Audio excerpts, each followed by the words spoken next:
북한과 러시아의 밀착이 심상치 않습니다. 이 대규모 북한 병력이 전쟁에 투입된다는 건 그 자체만으로도 이 세계 안보의 악재란 점에서 국제사회는 깊은 우려를 나타내고 있습니다. 국방부 출입하는 차정승 기자와 더 얘기 나눠보겠습니다.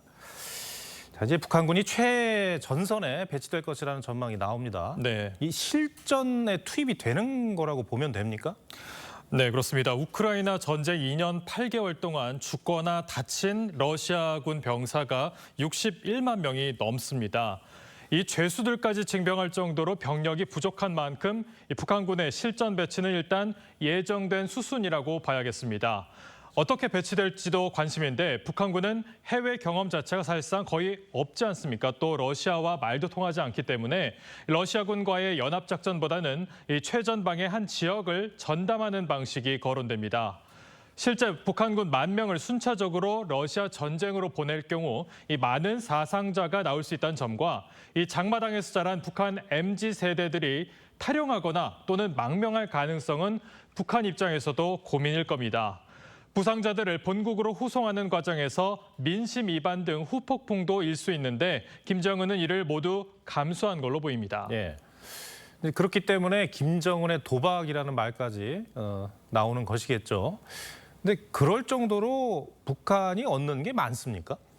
네, 분석을 해보면 이 아무리 전쟁터라고 하지만은 이 개방성이 상대적으로 높은 타지에서의 경험, 앞으로 이 북한 사회에 상당한 영향을 미칠 수 있습니다. 그렇기 때문에 도박으로도 볼 수 있는 건데 그만큼 북한 입장에서는 러시아라는 뒷배가 간절하다는 뜻이기도 합니다. 지난 6월 북러가 새로 체결한 북러 조약 4조에는 군사 개입 조항이 있는데요.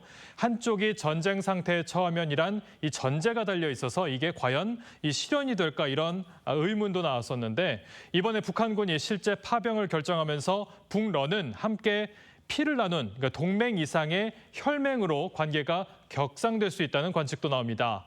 북한 입장으로서는 경제적인 이익도 기대할 텐데요. 이 서방 제재를 받는 러시아의 숨통을 틔워준 게 남반구에 위치한 120여 개국 이 제3세계 개발 도상국들인데 이 러시아와의 밀착으로 북한이 이들 국가를 통해서 이 경제적 고립을 해소하는 계기를 마련할 수도 있겠습니다. 자, 이번 사태가 한반도 안보 지형에는 어떤 영향을 미칠까요?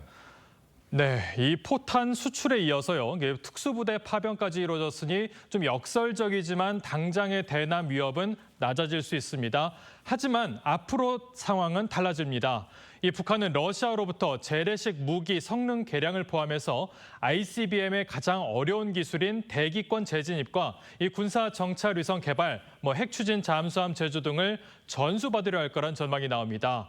앞서 설명드린 북러 조약 4조에 따라서 평양이 이 위기에 빠졌을 때 푸틴도 가만히 보고만 있지는 않을 거란 점에서 우리 대비가 필요한 상황입니다. 네.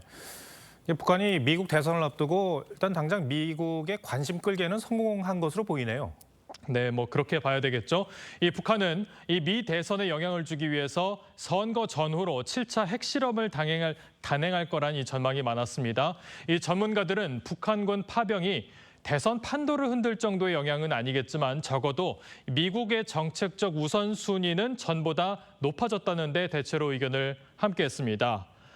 나토는 당장은 신중한 입장이지만 북한군 투입으로 전장의 상황이 바뀔 경우 이 나토군의 우크라이나 파병론이 다시 제기될 수 있다는 관측도 나옵니다. 네. 북한이나 러시아나 모두 절박하다는 걸 보여주는 것 같기도 합니다. 알겠습니다. 차정승 기자, 잘 들었습니다.